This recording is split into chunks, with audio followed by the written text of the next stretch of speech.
国会这款法案伫总统签署公告了后，今仔日正式来实施啊！除了总统府甲监察院已经确定会来申请释宪以外，今仔日立法院民进党团也开记者会，正式来申请释宪，也去到司法院来送申请书。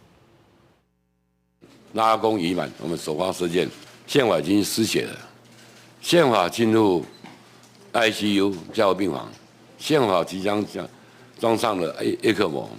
所以这是一个非常重要关键的时刻，我们要抢救宪法。所有的违宪乱政，所有的作为，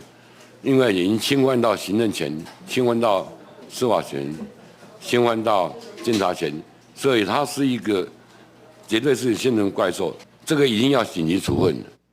郭建明强调，讲包括民进党团、行政院、总统府，也阁有监察院是做伙来申请释宪，这是台湾历史头一届，伊也希望讲就是最后一届啊。针对国民党话讲要来抬大法官的预算，伊是批评在野党袂输乌道咧，敢对抗宪法，煞唔敢来对抗中国。另外，针对释宪，郭建明是表示讲会尊重大法官释宪的结果。